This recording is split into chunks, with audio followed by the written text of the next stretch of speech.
ओम ज्ञानतिमिरान्धस्य ज्ञानाञ्जनशलाकया चक्षुरुन्मिलितं येन तस्मै श्रीगुरवे नमः।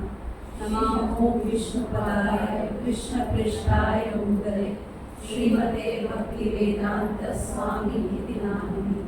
नमस्ते सरस्वती देवे गौरवाणी प्रचारिणे निर्विशेष शून्यवादी पाश्चात्य देशकारिणे। जय श्री कृष्ण चैतन्य प्रभु नित्यानंद श्री अद्वैत गदाधर श्रीवासादि गौर भक्तवृंद। हरे कृष्णा कृष्णा कृष्णा हरे हरे, हरे राम राम राम हरे हरे। हरे कृष्णा कृष्णा कृष्णा हरे हरे, हरे राम राम राम हरे हरे। हरे कृष्णा कृष्णा कृष्णा हरे हरे, हरे राम राम हरे हरे। वाञ्छाकल्पतरुभ्यश्च कृपा सिन्धुभ्येव च पतितानां पावनेभ्यो वैष्णवेभ्यो नमो नमः। अनंतकोटि वैष्णव की जय।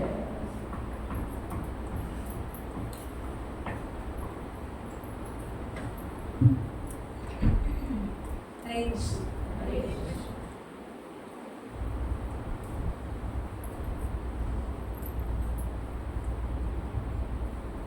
बहुत बहुत आभारी हूँ मैं सबके। एक्चुअली यहाँ ये जो अपना सेंटर इस्कॉन मडगांव जब से एरिया में भगवान की कृपा से ये जो फैसिलिटी बनी है, इसके बाद ये हमारा पहला विजिट है। सो आज का जो टॉपिक है फियर ऑफ कमिटमेंट, या कमिटमेंट को हिंदी में प्रतिबद्धता बोलते हैं। जो एक निश्चय या एक संकल्प से जो भय होता है, उसके विषय में हम बात कर रहे थे। और हमारे जो बच्चियों ने बहुत ही सुंदर एक नाटिका तैयार तो की और प्रेजेंट भी अच्छे से किया। आप सबको अच्छा लगा? तो उन्होंने मेरा टॉपिक बहुत आसान किया, क्योंकि मुझे और कुछ करना नहीं है। मुझे सिर्फ उनके जो कुछ प्रश्न उन्होंने हमारे सामने रखे हैं, केवल उसी के बारे में थोड़ी सी चर्चा करनी है। तो यहाँ ये जो सेंटर में हम बैठे हैं, तो मैं वही सोच रही थी कि भगवान की कृपा से जो सेंटर अभी अरेंज हुआ है, तो ये कोई एक अचानक उद्भव हुआ ऐसी चीज़ नहीं है। It is not just come out suddenly. इसमें बहुत सारे सालों से बहुत सारे भक्तों की जो कमिटमेंट से भगवान की कृपा मडगांव के इस जगह पे हुई है, ताकि और भी लोगों को भगवान का आश्रय लेने का जो अवसर है वो प्राप्त हो जाए। But to get this, at least मेरे दृष्टि से कम 2.5 to 3 डेकेड्स से भक्त प्रयास कर रहे हैं। अलग अलग लेवल से, अलग अलग खुद के जीवन के ऑब्स्टिकल से जूझते हुए, आप में से बहुत सारे ऐसे डिवोटीज हैं जो इस्कॉन मडगांव के प्रोग्राम में बहुत सारे सालों से आ रहे हैं। बट आपने देखा है कि बहुत सारे भक्त जो है किस तरह से प्रयास कर रहे थे कि यहाँ के जो गोवा के जो वासी है उन्हें ये कृष्ण भक्ति प्राप्त हो। तो उनमें उनके जीवन में बहुत सारे कठिनाइयाँ आ रही थी, लेकिन फिर भी देवर कमिटेड, रुके नहीं। वह वेरी कमिटेड, कंटिन्यूसली सेवा करते करते आज भगवान की दया से ये फैसिलिटी प्राप्त हुई है। So I am very grateful to all the devotees. कुछ भक्त यहाँ पे है, कुछ भक्त यहाँ पे नहीं है, बहुत वरिष्ठ भक्त हैं जिनके जीवन को हमने बहुत ही निकट से देखा है। ऐसे बहुत सारे डिवोटीज हैं। मैं शायद किसी का नाम लूँ और किसी का ना लूँ तो शायद मुझसे गलती हो जाए, लेकिन फिर भी उनमें से एक भक्त का नाम आज मैं लेना चाहती हूँ, क्योंकि उनके वजह से हम लोग पहले मरगांव में आए। तो वो है कृष्णानंद प्रभु और रमाई पंडित प्रभु। तो बहुत सारे डिवोटीज आप उनको जानते भी हैं। कृष्णानंद प्रभु कुछ समय पहले शायद आए भी थे यहाँ पे। तो इनकी इतनी तीव्र इच्छा कि कभी हार्डली कोई आता था हरे कृष्णा के प्रोग्राम में, मरगांव में कोई आता, हार्डली कोई आता था। शायद इनके कुछ 5-10 लोग भी आ रहे होंगे, लेकिन फिर भी इतने वो तीव्रता से, इतनी कमिटेड, यानी इतनी उनकी इच्छा इस भगवत भक्ति की तरफ कि उन्होंने कभी एक फुल स्टॉप नहीं किया। और उसके बाद जो भक्त आए अलग अलग, इससे संदीप कृष्ण प्रभु, सुंदरी मेहता माता जी, बहुत सारे उनके साथ जो कार्य कर रहे हैं। तो इस तरह से ये ऐसा नहीं है कि उनके जीवन में बाकी कुछ कार्य नहीं हो रहा है, बहुत सारे उनके प्रॉब्लम्स है, लेकिन दे वर कमिटेड कि हमें किसी न किसी तरह से ये जो भगवत भक्ति का आनंद हमें प्राप्त हुआ है वो हम सबसे शेयर करना चाहते हैं। सभी को ये चैतन्य महाप्रभु की कृपा सबको मिले, ये उनकी तीव्र इच्छा। And that is the reason they struggle, in spite of so many difficulties। एक उदाहरण देने के लिए रमाई पंडित प्रभु को जो आप जानते हैं, तो वो जो कार्य करते थे, उनका जॉब ऐसा रहता था कि वो नाइट शिफ्ट्स होता था। नाइट शिफ्ट्स करते थे। बहुत जल्दी उनकी पत्नी का देहांत हुआ। 2 छोटे छोटे बच्चे थे, तो उनका देखना, घर का देखना, और साथ में उनके जो सास और ससुर दोनों थे, बेड पे थे, बेड रिडन। तो आप सोच सकते हैं कि वो घर की स्थिति कैसी होगी। 2 छोटे बच्चे, सास ससुर बेड रिडन, आपका नाइट शिफ्ट्स, फिर भी वो कभी रुके नहीं। ऐसा कभी हमने सुना नहीं कि मड़गांव का प्रोग्राम बंद हो गया है। वो फिर भी प्रचार के लिए ऑलवेज रेडी। क्यों? क्योंकि उन्हें पता था कि जो भी इस शरीर में जो भी हमें मुश्किलें आए, जो भी डिफिकल्टीज आए, ये सब भगवान की कृपा है, और मैं उसी रीति से उसे देखूंगा और भगवान की सेवा में जो कुछ भी मैं कर सकता हूँ मैं प्रयत्न करूँगा।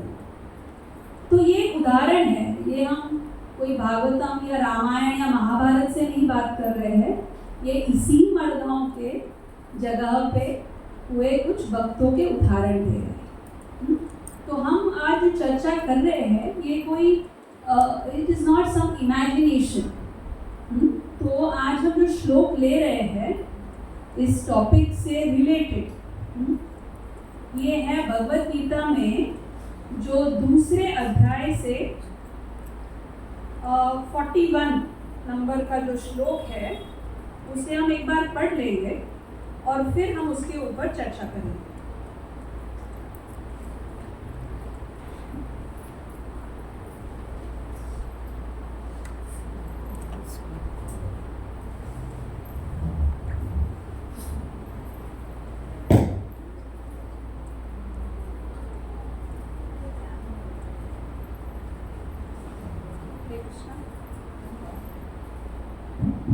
हरे Krishna.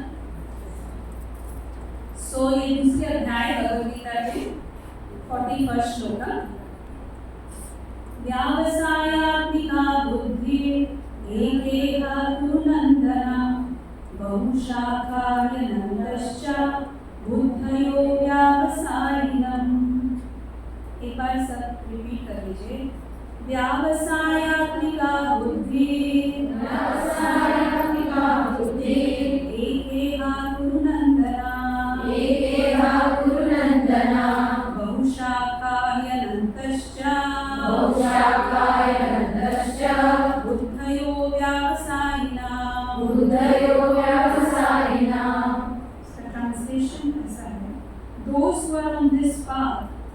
resolute in purpose, and their aim is one. O beloved child of the Gurus, the intelligence of those who are irresolute is very large. तो अभी हमारे पास समय नहीं है परपोर्ट और बाकी सब इसके लिए, लेकिन इसका अर्थ ऐसा है कि जो ये मार्ग है वो एकदम focused, those who are on this path are resolute, बहुत ही डिटरमाइंड, बहुत ही निश्चित तरह से, बहुत ही कन्विक्शन से वो भगवत भक्ति के मार्ग में जो करता है, और उनकी एक ही गोल है।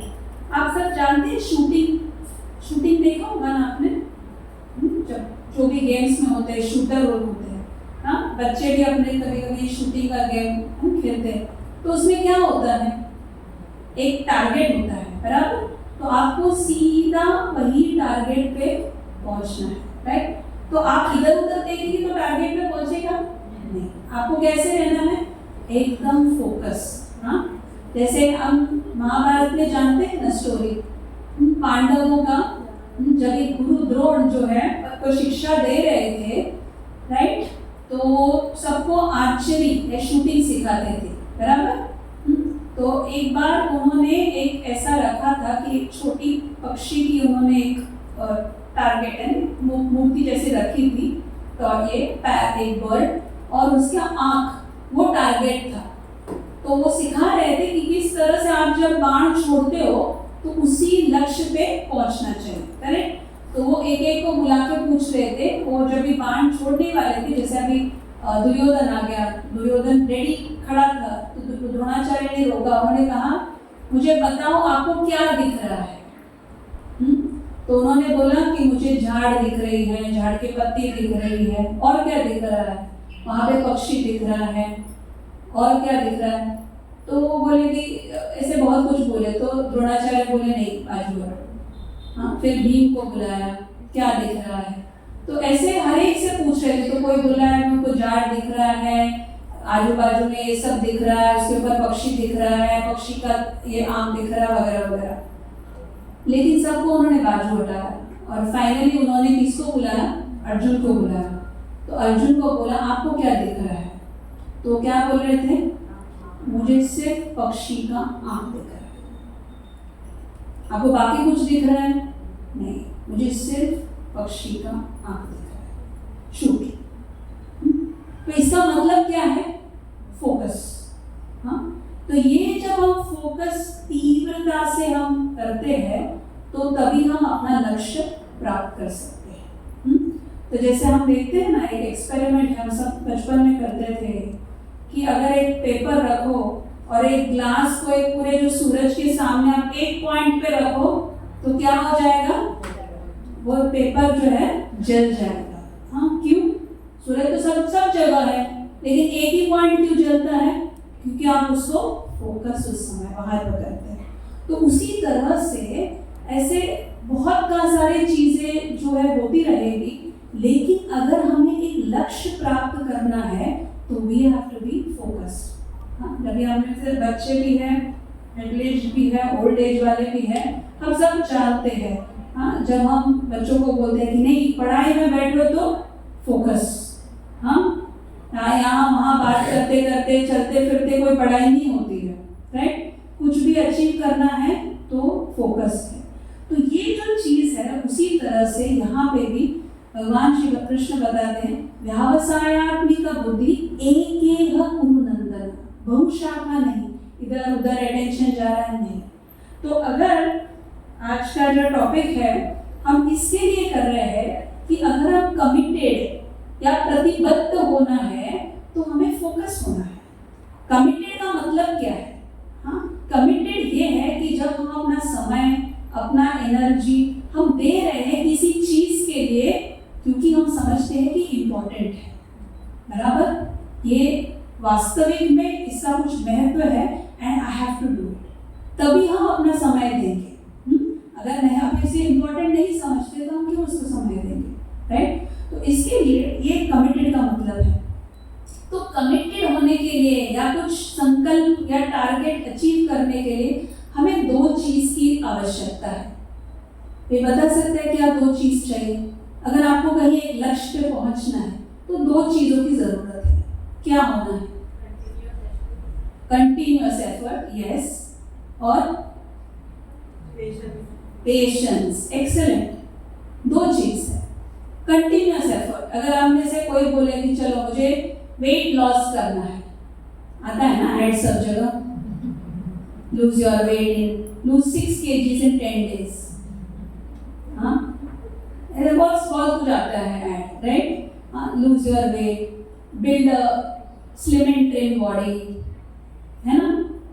तो इसके लिए क्या एक दिन आप एक्सरसाइज करेंगे तो हो जाता है क्या?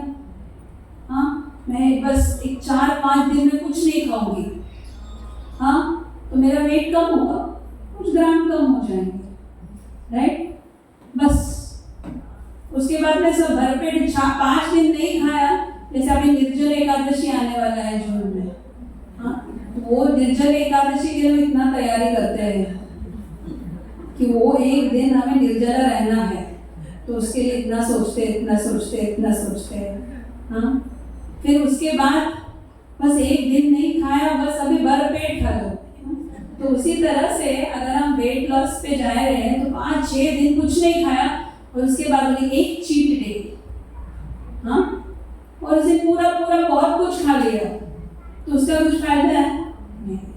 कंसिस्टेंसी, हाँ, अगर हम बोले कि नहीं मुझे कुछ बॉडी बनाना है या कुछ ये, तो साधारण चीज भी, कोई भी चीज है, अगर कोई बच्चा बोलता है कि मुझे ये एंट्रेंस में क्लियर करना है, जैसे नीट क्लियर करना है, JEE क्लियर करना है, या CA एंट्रेंस क्लियर करना है, जो भी करना है, अभी तो हर एक के लिए एंट्रेंस है, राइट?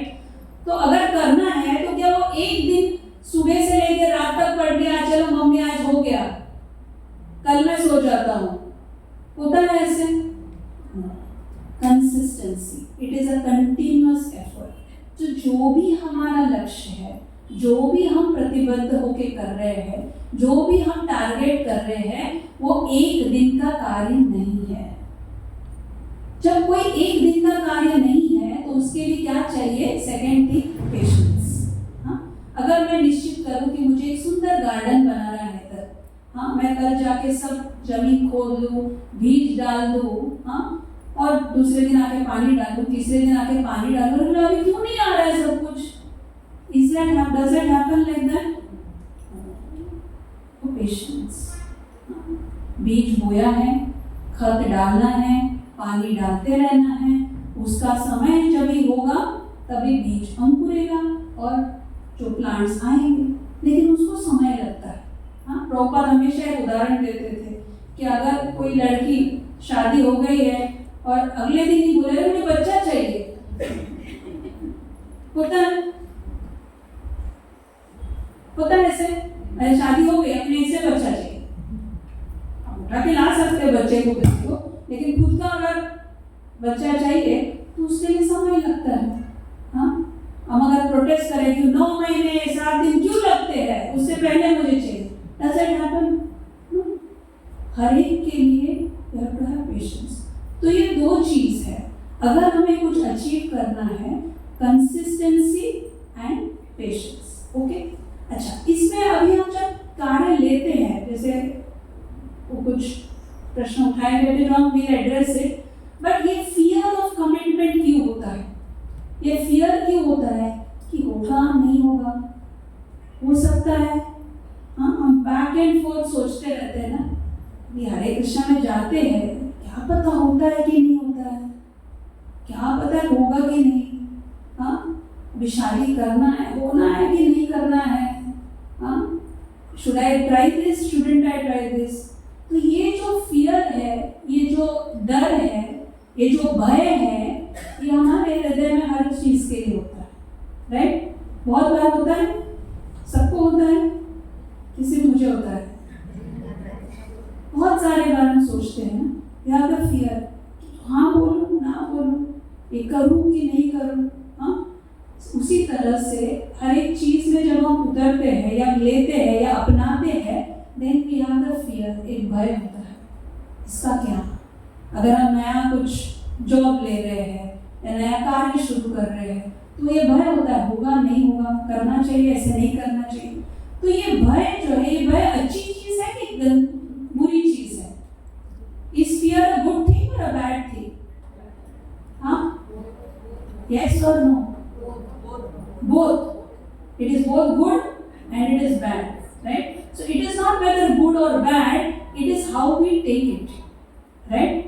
जैसे बच्चे को अगर फैन को टच करेंगे तो लगता है, चलती फैन में हाथ बच्चों का होता है ना, वो जो टेबल फैन होता था पहले, उधर जाके हाथ डालना, हाँ? लेकिन उसको अगर आप स्लो करके फिर वो हाथ लगेगा तो एक बार हाथ लगेगा, दर्द होगी, तो फिर वापस हाथ नहीं लगाएगा, राइट? तो ये फियर हो जाता है। क्यों? एक भय आ जाता है कि मुझे लगेगा। तो ये फियर अच्छा है बिकॉज ये उसे प्रोटेक्ट करेगा। एक भय, जैसे हम रोड क्रॉस कर रहे हैं तो हमें भय है कि हमें आगे गाड़ी लगेगी अगर हम देखेंगे नहीं, दैट फियर इज गुड।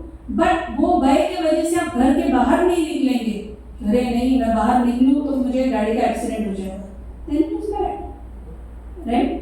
तो वो भय हमारे रक्षा के लिए अच्छा है, लेकिन वो भय के वजह से अगर आप कार्य करना बंद करेंगे देन इट इज बैड। अगर कोई पढ़ाई करना बंद करेगी, मैं फेल हो जाऊंगा, then that is bad. So it is paralysis by analysis.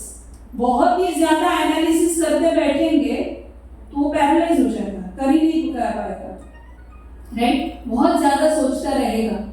जैसे भय सब जगह है, बट उसे हम कैसे ओवरकम करते हैं? How do you overcome fear? भय क्यों होता है?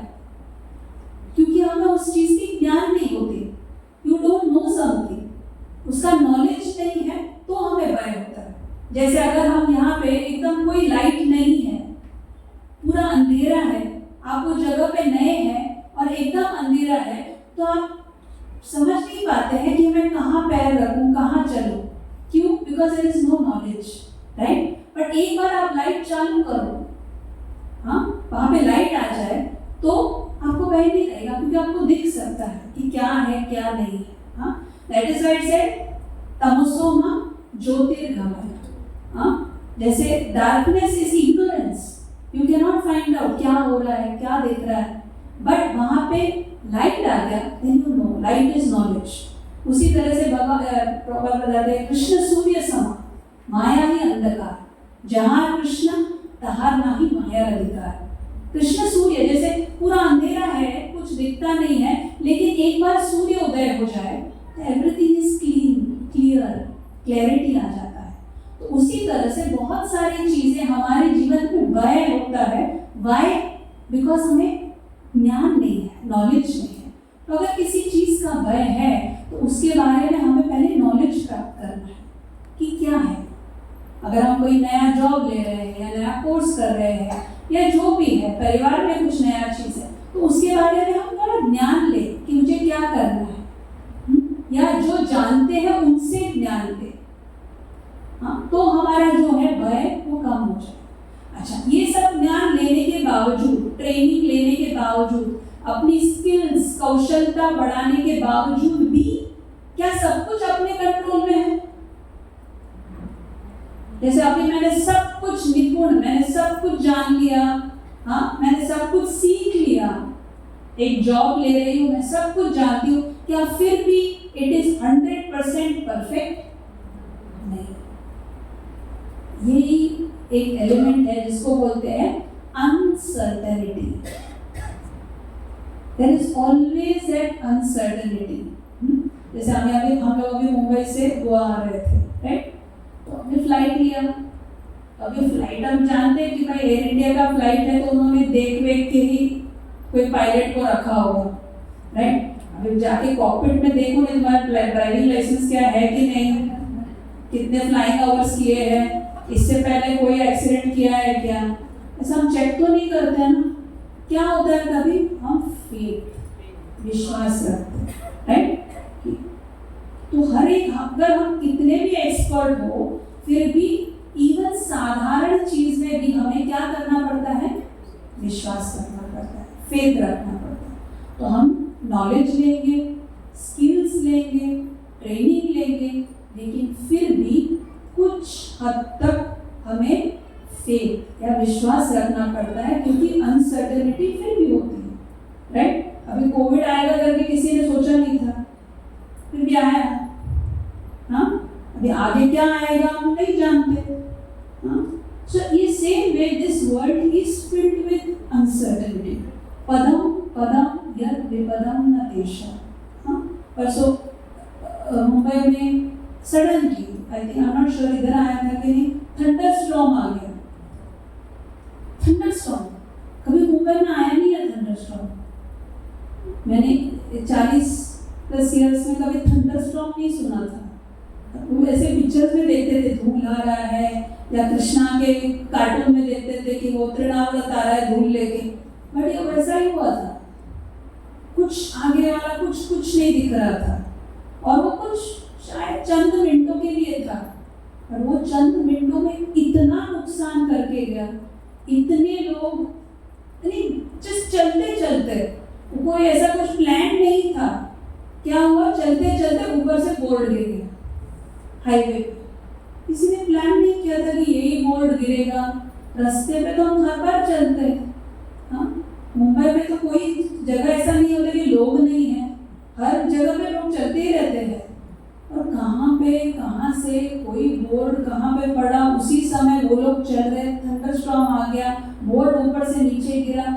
सबने देखा होगा, भयानक। This is uncertainty. ये किसी ने कभी प्लान नहीं किया था, ना वेदर ब्यूरो ने अनाउंस किया था कि ऐसा थंडरस्टॉर्म ये डायरेक्शन में आएगा तो आप लोग, ऐसा कुछ नहीं। सो दिस इज अनसर्टेनिटी। तो ये इसके लिए वो सोच के अगर हम बोले कि नहीं हम लोग घर के बाहर नहीं निकलेंगे क्योंकि थंडरस्टॉर्म आ जाएगा, इज इट पॉसिबल? तो ये अनसर्टेनिटी है, लेकिन वो हमारी जो प्रगति है या हमारा जो प्रोग्रेस है लाइफ में, उसे अगर हम ये भय से रोक के रखेंगे तो हम आगे प्रगति नहीं कर पाएंगे। तो इसके लिए आप में से कितने लोग कांचीपुरम गए? ठीक, कांचीपुरम जब भी आप बाकी के जो है गए हैं, जाएंगे आगे भगवान की इच्छा से, तो वहाँ पे बहुत ही सुंदर एक विग्रह है, भगवान का बहुत सुंदर रूप है। उनका नाम है वरदराज। तो वरदराज जो है, उनकी जो विग्रह है उसमें उनका एक बहुत अनोखा स्वरूप है, जहाँ पे उनका ऐसा है कि जो भगवद गीता में बच्चों ने किसी ने वो श्लोक बताया अभी, कि ये जो भय है, हम इतना भयभीत होते हैं, क्या है अनसर्टेनिटी, कैसे इसको कैसे पार करें। तो भगवान स्वयं भगवद गीता में, और ये वरदराज स्वयं उसे अपने जो पॉस्चर से वो दिखाते हैं कि सर्वधर्मां परित्यज्य माम एकम शरणं व्रज। सब कुछ छोड़ो, मेरी शरण में लो। सर्वधर्मां परित्यज्य माम एकम शरणं व्रज, अहम त्वं सर्व पापेभ्यो मोक्षयिष्यामि मा शुचः। जस्ट सरेंडर अनटू मी, मेरा शरण लो और उससे मा शुचः, डू नॉट फियर। जो भी तुम्हारा भय है वो सब मैं हटाऊंगा। So this is the promise. भगवान जो है ये प्रॉमिस, ये वरदराज का जो स्वरूप है, उन्होंने मां शुचः, डू नॉट फियर। तो ये हम जो भी हमारा प्रयास कर रहे हैं वो सही है, लेकिन सिर्फ हमारे प्रयास से नहीं होता है। द अदर एलिमेंट इज भगवान की जो कृपा है, उससे ये भय को हम पूरी तरह से क्रॉस कर सकते हैं। ओके, तो ये हुआ भय के बारे में। अच्छा, ये सब करने के बाद अगर हम सोचे कि ठीक है अभी हम कंसिस्टेंट करेंगे, अपना प्रयास करेंगे, लेकिन और ये हमेशा विद कंप्लीट फेथ कि भगवान की कृपा है, तो फिर हमें कैसे आगे प्रगति करना है। तो यहाँ पे हम कैसे कमिटेड या कैसे प्रतिबद्ध हो सकते हैं? तो दो चीज इसमें है। एक क्या है कि स्ट्रॉन्ग इंटेंट, हमारी इच्छा बहुत ही प्रबल होनी चाहिए। We should be very very intent. हाँ, तो शास्त्रों में हम एक उदाहरण किसका देखते हैं, सुनते हैं?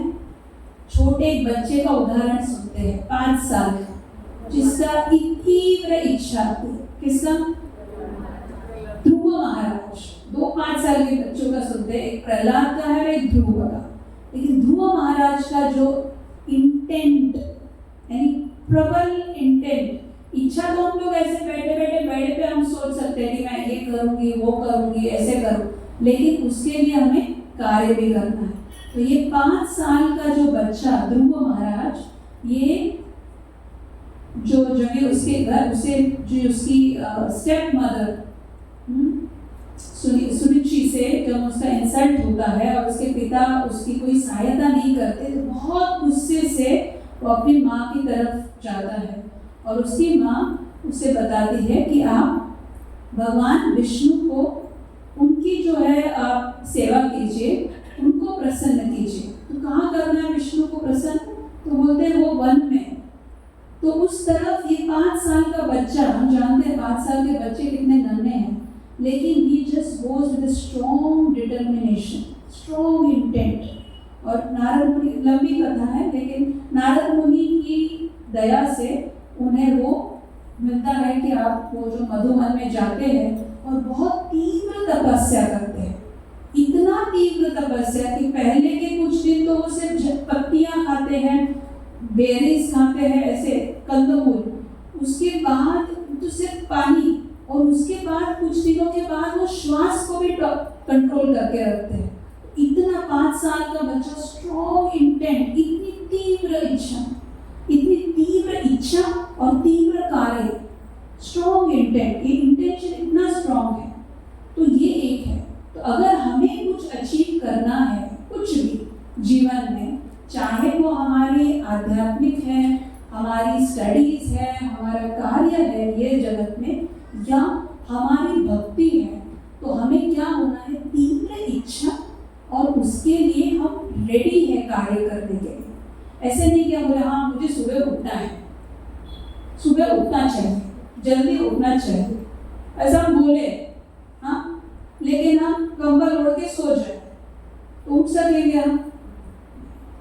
हाँ, अगर हम बोले कि हाँ मुझे इतना घंटा कुछ पढ़ाई करना है, स्टूडेंट बोले, लेकिन उसके लिए हमें कार्य भी करना है, प्लान भी करना है। ऐसा करना है कि मैं इतने बजे सो, इतने बजे उठूं, इतने बजे ये कार्य करूं, प्लान है। तो ये स्ट्रॉन्ग इंटेंशन हो तो हम वो करेंगे। तो ये फर्स्ट है स्ट्रॉन्ग इंटेंशन। सेकंड है कि छोटे छोटे एफर्ट्स। हमारे यहाँ कुछ पेशेंट्स आते हैं, हाँ, वो बोलते हैं कि हम 10 पैकेट सिगरेट पीते हैं। पी सकते हैं क्या डॉक्टर? तो बोले कौन सी दवाई काम करेंगे आप मुझे बोले।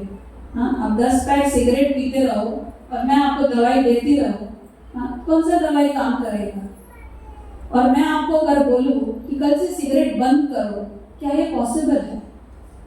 10 पैक पीने वाले को मैं अगले दिन बोलूं सिगरेट पीना नहीं चाहिए, will you do it? Is it possible? नहीं। हाँ, जो 2 बाटली रोज पीता है उसको मैं बोलूं कल से पीना ही नहीं अल्कोहल, क्या वो पॉसिबल है? तो क्या पॉसिबल है? Small steps but positive steps. तो अगर आप 10 पैक ले रहे तो उसको 9 करो, अगले हफ्ते 8 करो, उसके बाद 7 करो, ऐसे धीरे धीरे धीरे एक स्टेप आगे बढ़ना है। हाँ, अगर हमारे जीवन में नेगेटिव निकालना भी है तो वो भी small steps which is possible. नहीं तो हम कल बड़ा स्टेप लेते हैं और फिर कुछ भी नहीं कर पाते तो हताश होकर छोड़ना ही मेरे से नहीं होता है। हाँ, अगर मुझे सीढ़ी क्लाइंब करना है, मैं 10 सीढ़ी एकदम जंप मारूं तो गिर जाऊंगी और फिर सीढ़ी चढ़ने का ही बंद हो जाएगा। मैं एक स्टेप लूं और आगे बढ़ूं, then things are possible। तो अगर हम अभी सुबह 9 बजे उठते हैं और हम इच्छा करें कि मुझे सुबह 5 बजे उठना है, तो सडनली तो नहीं होगा। तो थोड़ा करके आप 15 मिनट जल्दी रखो आपका अलार्म। 9 बजे उठने वाले 8:45 को उठो, उसके बाद 8:30 को उठो, 8:15 को उठो, 8 को उठो। एक स्टेप, बेबी स्टेप्स बोलते हैं उसे। अगर आप जपा करना है, हरि नाम लेना है, बोले कल से मैं 16 माला करूँगी। अगर आप कुछ भी नहीं कर रहे तो एकदम 16 माला करना मुश्किल हो सकता है। जैसे वो कोई तो बच्चे ने किया 4-5 दिन 16 माला किया, उसके बाद माला एक तरफ और वो एक तरफ, ऐसे नहीं करना है। Take slow steps but firm steps. तो अगर आप माला अभी तक शुरू नहीं किए तो 2 माला करो, उसके बाद थोड़े दिन के बाद 4 माला करो, 6 माला करो। जैसे हम कहीं चढ़ते हैं तो जब हम एक पैर रखते हैं वो पैर को स्थिर करके हम दूसरा पैर रखते हैं, बराबर। अगर हमारा पैर स्थिर नहीं होगा तो हम हड़बड़ा के पूरे नीचे गिर जाएंगे। उसी तरह से अगर हमारी प्रगति करनी है, we have to take 1 step at a time but a firm step. और एक बार स्टेप लिया तो फिर पीछे मुड़ के नहीं देखना। हाँ, तो उसी तरह से ये बेबी स्टेप्स, और अभी हम जब बेबी स्टेप्स लेते हैं, आगे बढ़ते हैं, तो हमें भी कॉन्फिडेंस आता है कि अभी तक मैंने इतना किया, मैं और कर पाऊंगी, आगे कर पाऊंगी। हाँ, जैसे हमारे यहाँ ब्रजबिहारी प्रभु एक प्रवचारी है हमारे, तो बता रहे थे कि कभी कभी हम बहुत कुछ प्लान करते हैं। हाँ, जब न्यू ईयर आता है तो सब लोग न्यू ईयर रेजोल्यूशन लेते हैं ना, ये साल मैं ऐसे करूंगी, वैसे करूंगा, ये करूंगी, वो करूंगी, और वो कुछ 10-15 पॉइंट बनाते हैं। जैसे new year first of January होता है तो सेकेंड सब लोग ऐसा अलग अलग योगा कर रहे हैं, कोई एक्सरसाइज कर रहा है, ये कर रहा है, वो कर रहा है, और फिर 5-6 दिन के बाद वो खुश हो जाता है। हाँ, कहीं किसी का कुछ रेजोल्यूशन नहीं रहता। सो 10 पॉइंट बना के उसे न करने से अच्छा है एक पॉइंट करो, लेकिन take a slow step but a firm step. हाँ, जैसे वो बता रहे थे ब्रजबिहारी प्रभु कि उनको एक पुस्तक लिखना था, लेकिन उनका पुस्तक लिखने के लिए समय नहीं था उनके पास, और बहुत टाइम वो पोस्टपोन हो रहा था। तो उन्होंने फाइनली क्या कहा कि चलो मैं पूरा पुस्तक तो एकदम से नहीं लिख सकता हूँ, लेकिन मैं रोज का 5 लाइन लिखूंगा। डूएबल है, बैठ के 5 लाइन लिखना पॉसिबल है। तो ही स्टार्टेड डूइंग दैट। तो धीरे धीरे धीरे कुछ दिन 5 लाइन होते थे, कुछ दिन 20 भी हो जाते थे, कुछ दिन 50 भी होते थे, बट इट वॉज पॉसिबल। लेकिन अगर हम सोचे 5 लाइन, ऐसे तो जिंदगी बीत जाएगी पुस्तक की, बट वो 5 लाइन भी नहीं होता अपना, क्योंकि हम एम इतना बड़ा रखे कि मैं जाके चांद को छूंगी तो हम कुछ भी नहीं कर पाएंगे। But take small baby steps. तो अगर हमारे जीवन में कुछ भी अचीव करना भी है या भक्ति में अचीव करना है, take baby steps but progressively positive. या तो ये हमारे लिए एक सीख है जो हमें अपने जीवन में we have to implement it. तो जैसे हम बता रहे थे कि ये जो पॉइंट, तो strong intention and small steps, ये जब हम करते हैं तो ग्रेजुअली हमारी जो मार्ग है वो और सुदृढ़ हो जाता है। तो जैसे हम बता रहे थे कि चाहे स्टूडेंट हो या रिलेशनशिप हो या जो भी लेते हैं, उसमें हमें फर्मनेस या प्रतिबद्धता आना बहुत ज़रूरी है। हाँ, तो जैसे आप स्टूडेंट का कुछ प्रश्न था, जैसे कुछ माता पिता बोल रहे हैं कि कोई एक स्ट्रीम लो और फिर बच्चे की इच्छा कुछ और है, और वो माता पिता की इच्छा को पूर्ण करने की कोशिश कर रहा है। एक हमें याद रखना है कि हम एज पेरेंट्स, अगर हम माता पिता हैं तो हमें उसमें भी एक कमिटमेंट होना है कि हमें जो है अपने बच्चों को केवल अपनी इच्छाएं तोड़ने के लिए नहीं है। बच्चे जो बच्चे हैं वो हमारी इच्छा पूरी करने के मशीन नहीं है। मेरा ये नहीं हुआ, मेरा वो नहीं है, तो अभी मेरा बच्चा करेगा, ऐसा नहीं होता है।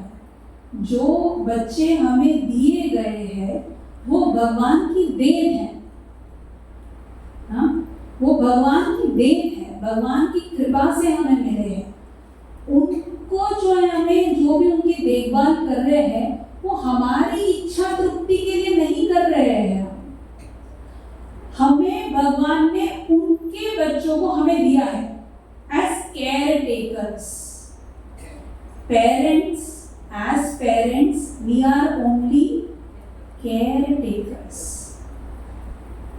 ये भगवान की अमानत है, हमें सिर्फ केयर टेकिंग के लिए दिया है। ये भगवान का घर है, मेरा घर नहीं है, मुझे केयर टेकिंग के लिए दिया गया है। ये हम गृहस्थों को जब हृदय से हम रियलाइज करें तो हमें कभी कोई दुख का सामना नहीं करना पड़ेगा, ऑटोमेटिकली विरह आ जाएगा। भक्ति से ज्ञान और वैराग्य ऑटोमेटिकली आ जाएगा, क्योंकि वो घर को आप भगवान का घर देखेंगे। ये जो परिवार मुझे दिया गया है ये किसका है? भगवान का है। उनके लिए मैं कुछ बना रही हूँ, कुछ नहीं, कुछ जो भी गृहस्थी के काम कर रही हूँ, क्योंकि ये गृहस्थी किसका है? इसके केंद्र कौन है? भगवान कृष्ण। ये लोग जो है घर पे वो सिर्फ उनकी केयर टेकर भगवान ने दिया है। Then we will not consider it to be a burden। वो हमारा जो है डिवोशनल सर्विस बनेगा। जो हम कर रहे हैं, हम चाहे सुबह उठ के 50 चपाती बना रहे हैं, सब्जी बना रहे हैं, दाल बना रहे हैं, चावल बना रहे हैं, जो भी बना रहे हैं, वो भगवान के लिए भोग लगा रहे हैं, भगवान के केयर टेकर के रूप में कार्य कर रहे हैं। Then it is a purifying experience। Then it is devotional service। वो भक्ति है। चाहे आप बाहर सन्यासी नहीं है, डंडा लेके घूम नहीं रहे, बड़ा लेक्चर नहीं दे रहे, फिर भी आप एज गुड एज अ सन्यासी है, क्योंकि भगवान आपका हृदय देखते हैं, राइट। तो ये जो चीज है कि ये हम केयर टेकर है, तो बच्चे भी जो है वो भगवान की देन है। हमारा कार्य है कि किस तरह से वो जीवात्मा को हम भगवान से वापस कनेक्ट कर सके, जिस भी रूप से उनको भगवत भक्ति प्रसाद जो भी देना है वो दे के उनकी रक्षा करके हमें उनको भगवान को कनेक्ट करना है। एंड जो बच्चे हैं उनको भी ये समझ लेना है कि हम ये कोई ऑटोमेटिकली हमें ये मिला नहीं है, वी आर इंडेटेड, हम ऋणी हैं, हम अपने माता पिता के ऋणी हैं, हमें अपने पूर्वजों के ऋणी हैं हम। और ये जो ऋण है हम कैसे कर सकते हैं, चुका सकते हैं, जब हम उनकी सेवा करें।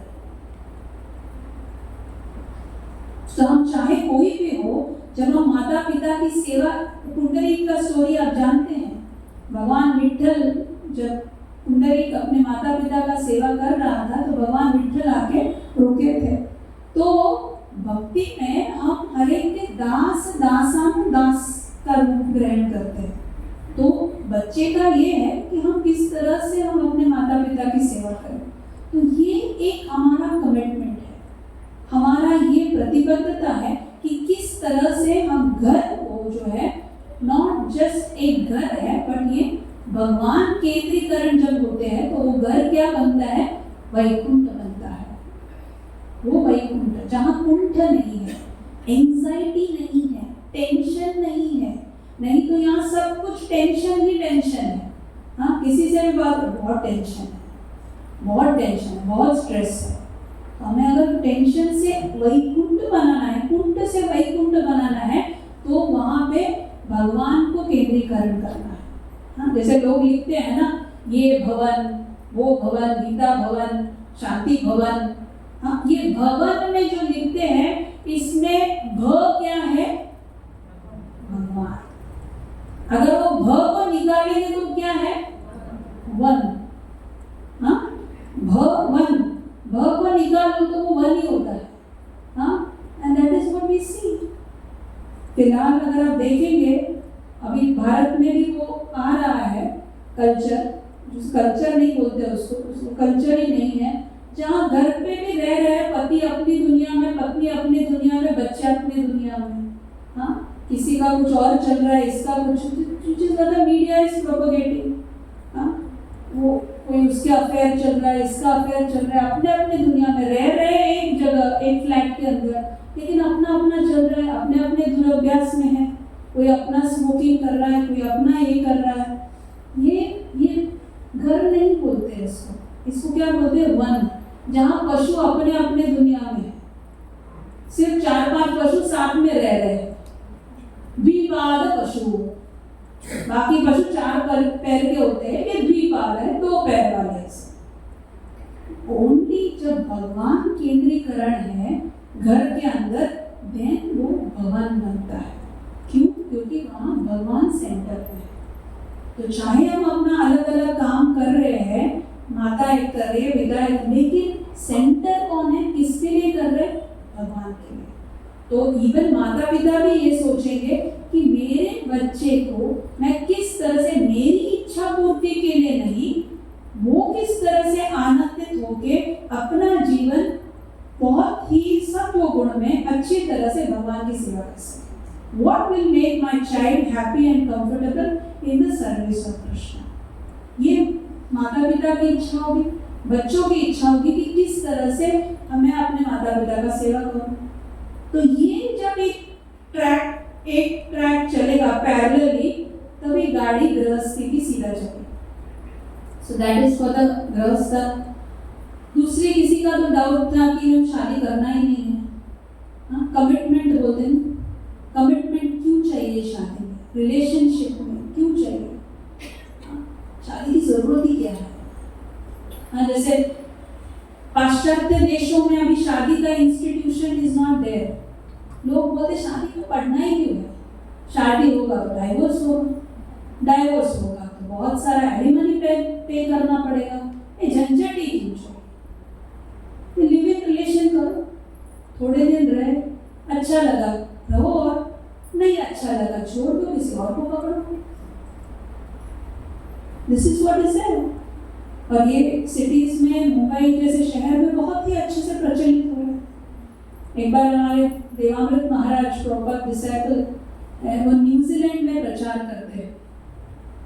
तो कुछ सालों पहले वो बता रहे थे कि हमारे न्यूजीलैंड मंदिर में 2 भक्तों की शादी हो रही थी।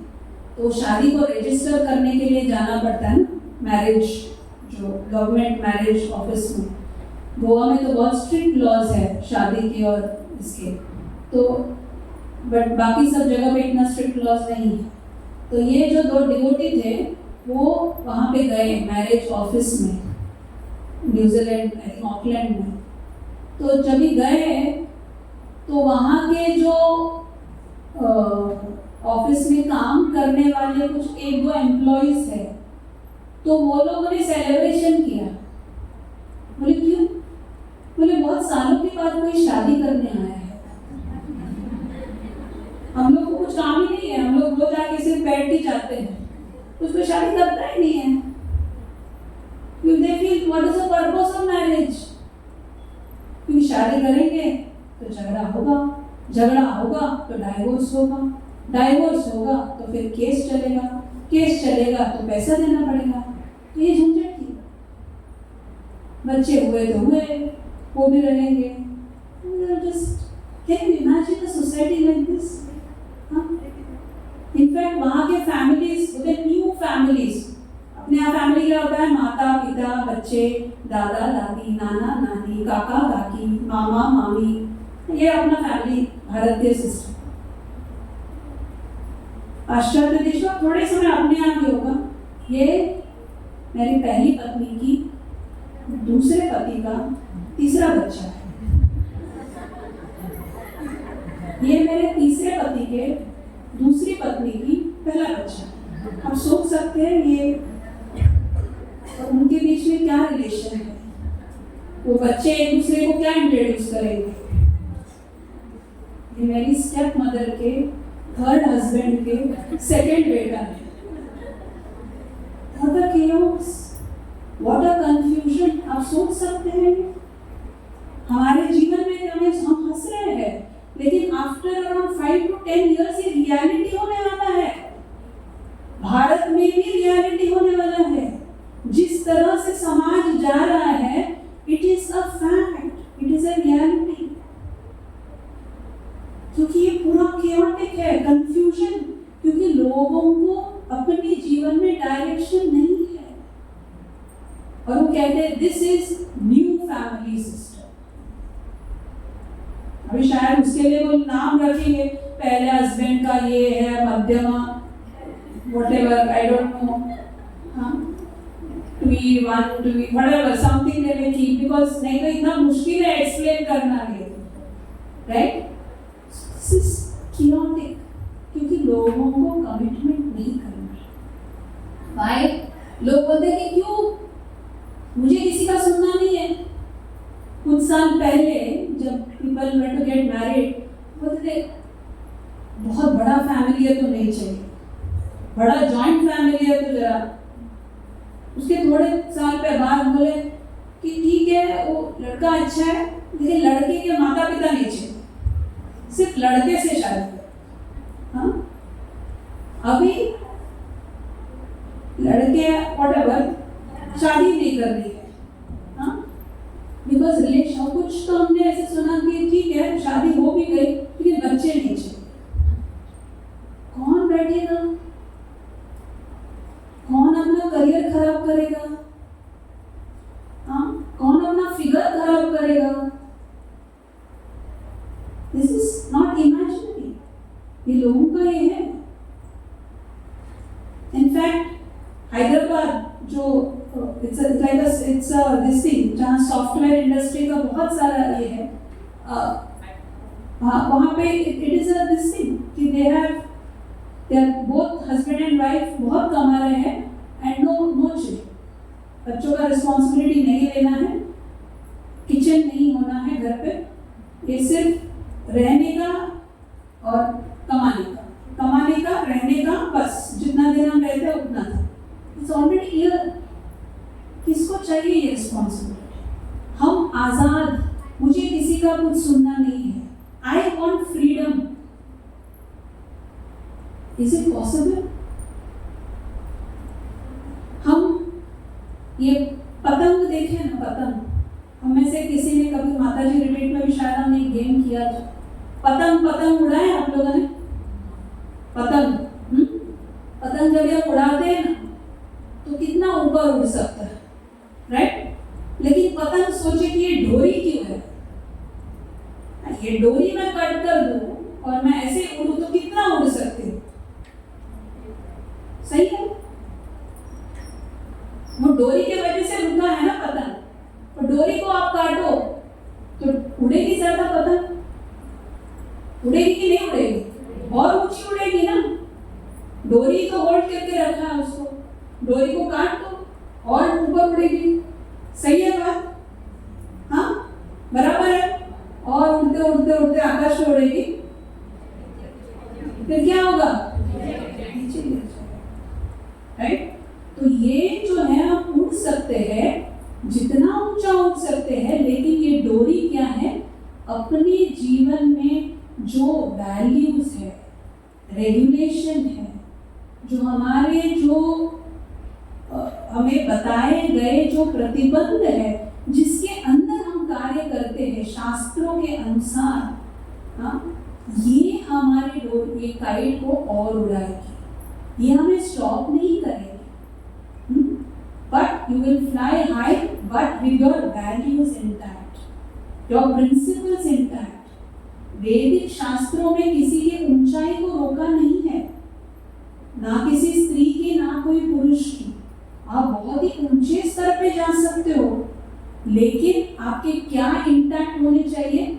आपके वैल्यूज, आपके प्रिंसिपल्स, आपकी कैरेक्टर, ये अगर स्थिर हो तो किसी ने आपके जो स्वतंत्रता को किसी ने रोका नहीं है। लेकिन अगर ये स्वतंत्रता एक फुटबॉल की तरह हो, जहां सब लोग लात मार रहे हैं, फुटबॉल तो बहुत फ्री है, उड़ाओ, इधर उड़ो उधर उड़ो, but is it worth it?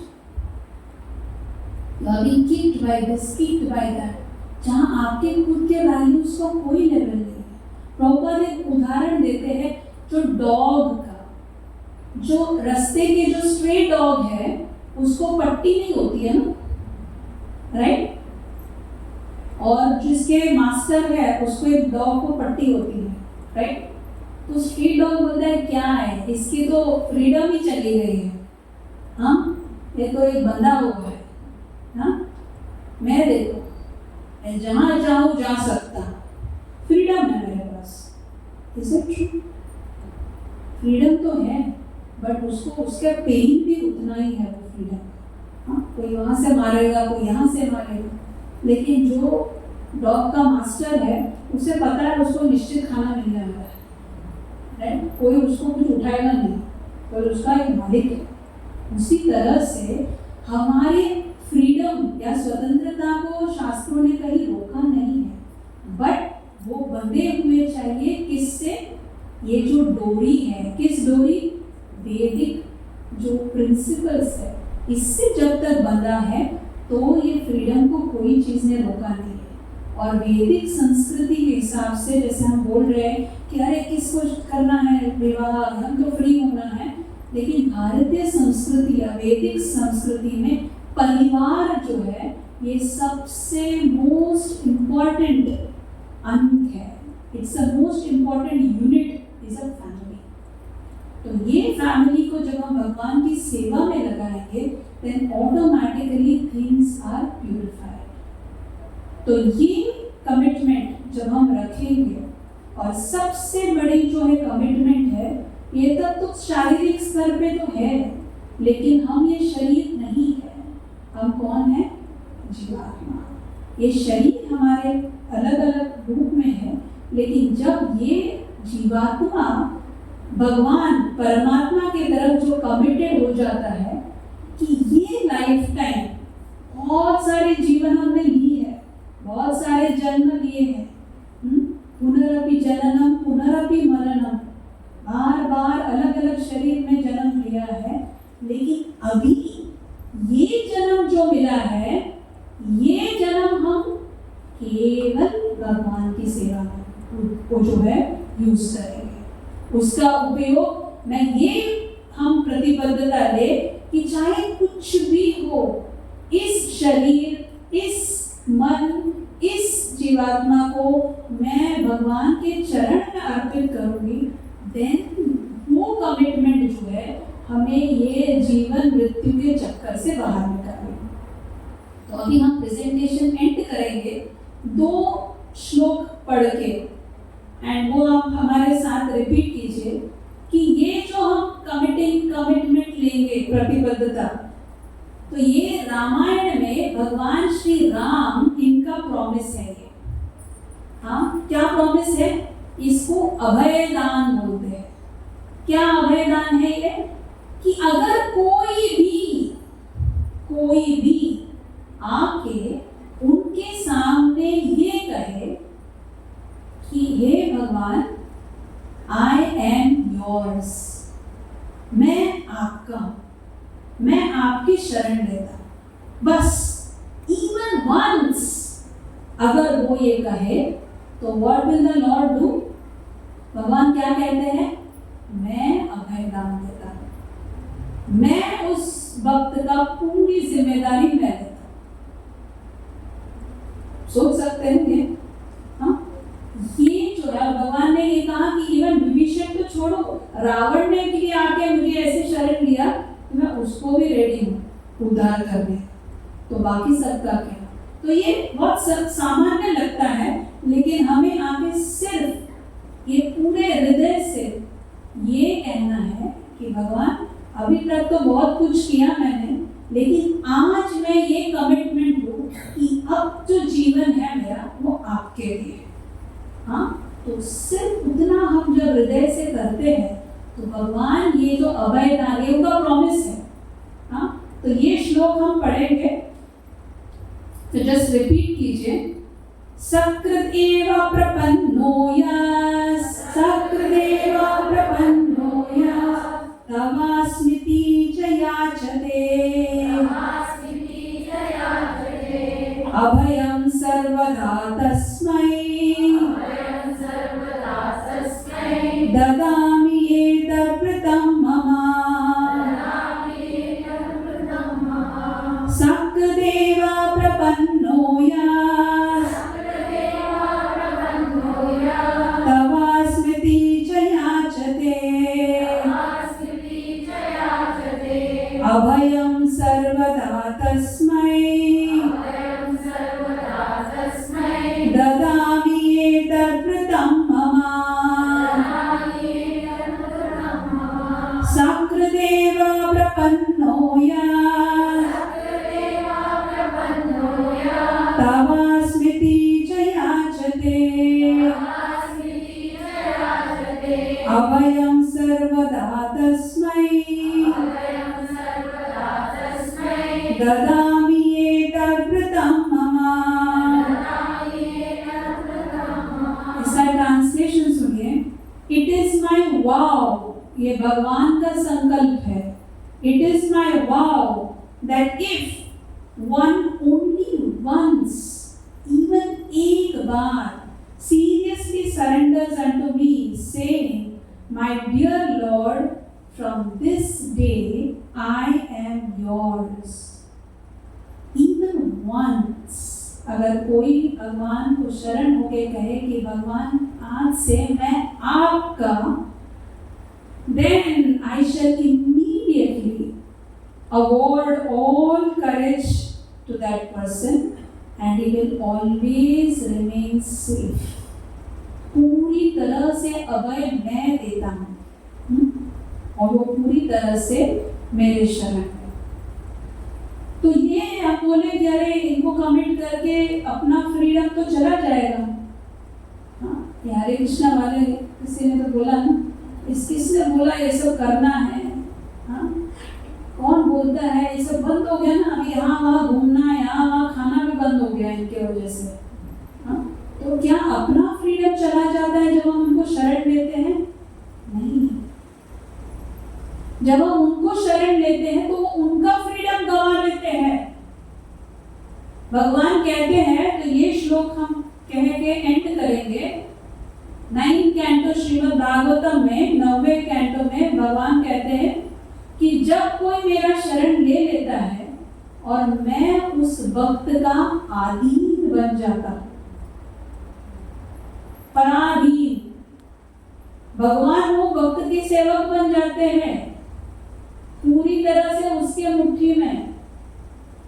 तो ये ऐसे भगवान की तरफ अपनी जीवन का लक्ष्य अगर हम बनाएंगे तो देयर इज नो लॉस, इसमें कोई लॉस नहीं है। ये हमारे जीवन का परफेक्शन है, इससे बड़ी स्थिति और कोई चीज नहीं। तो हम यहाँ ये श्लोक गा के आज के लिए यहीं पे पॉज करेंगे। श्री भगवान उवाच अहं भक्तः पराधीनो हि अश्वतन्त्र इवा द्विजे